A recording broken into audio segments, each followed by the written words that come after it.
All right, well, this is Alan Paul Weaver III, and I'm here at ComicCon with my friend Demetrius. What's up? He is the creator and artist and writer for the Lions 12 series, just phenomenal comics. Demetrius, how did you get involved? Where'd the inspiration come from? It's all God. I'm just the vessel. He's the true artist. I've always wanted to do comics ever since I was a little kid, and I had a slew of characters. But you're young, and it just didn't quite jump off.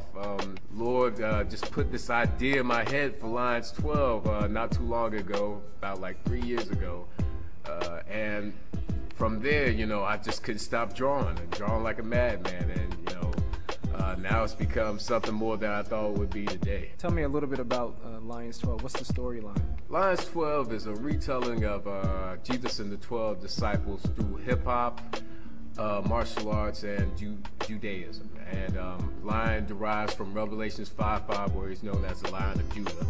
And a lot of people symbolize the lion being the king of all beasts, just like Jesus was the king of the Jews. And the 12 derives from the 12 disciples.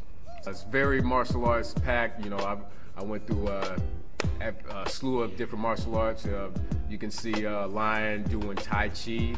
I have two of the brothers, one doing Taekwondo, the other does Capoeira. So, I just want to mix up a lot of that because, I grew up on Sunday Kung Fu theater. I know a lot of people know that, and, Saturday, Saturday at 3 o'clock, that was going on. Oh, yeah. Kung Fu theater. You're taking the gospel message and you're putting it in the rapping with the hip-hop aspect and the martial arts aspect. You're putting it in a rapping that's for people who are into hip-hop and are into martial arts and are into the urban feel, that they should be able to relate to this, and then at the same time be able to learn about the biblical truths. Yeah. Well, I've been told from people, it's like, write about what you know.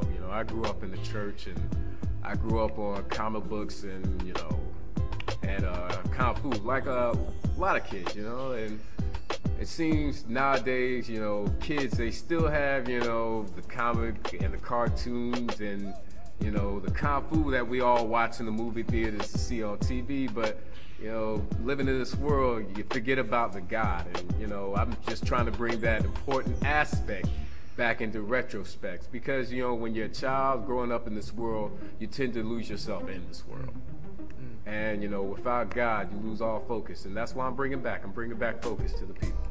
Wow. Now, you mentioned when you were young. How old are you now? I'm going to be turning 30 this year.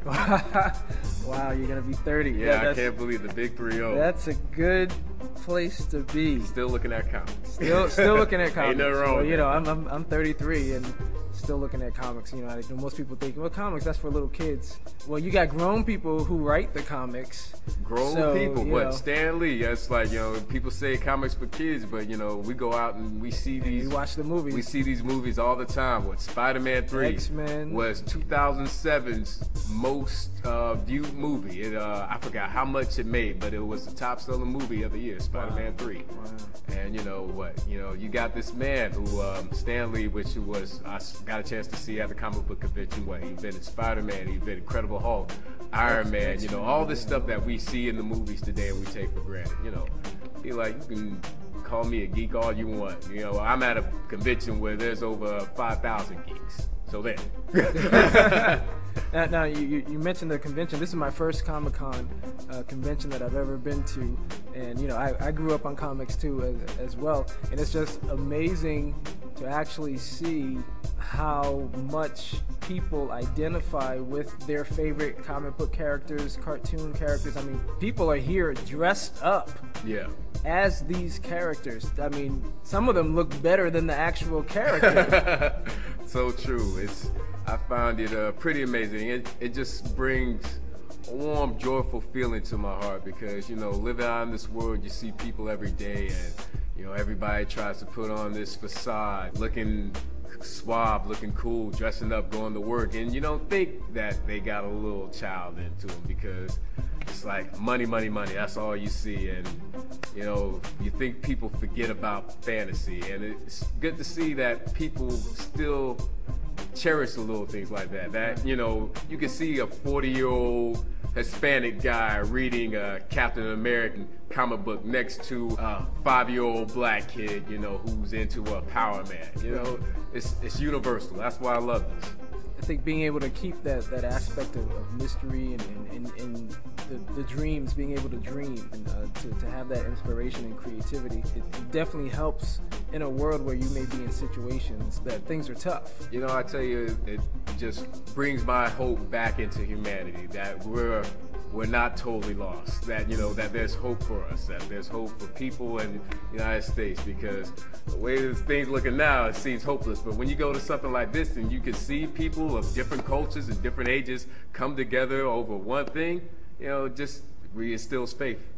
As much as I enjoy it and participate in it myself, not the actual getting dressed up, although when you won't catch me in tights. Yeah, although in college I did do a couple of superhero films in my video production class. In tights? In tights. I had a suit. I had a suit made Shameless. and everything with a cape and a mask, and we were running around on campus shooting this video.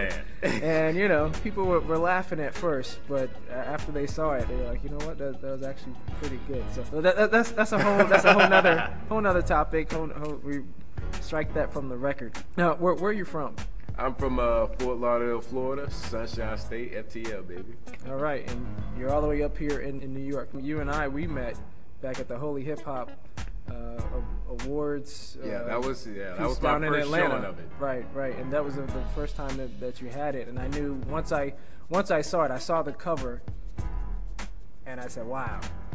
Because the art was just I'm glad one of us tremendous. did, because, you know, it's like I saw the first cover, it was something I threw together real quick, and I wasn't even going to show it there, but, you know, my mom loved it so much. It's like, oh, you got to show it there to the people and blah, blah, blah.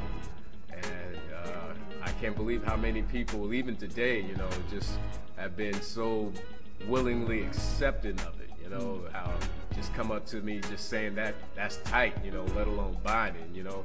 To God be the glory, you know. I changed the cover, and it's just been uptown from there.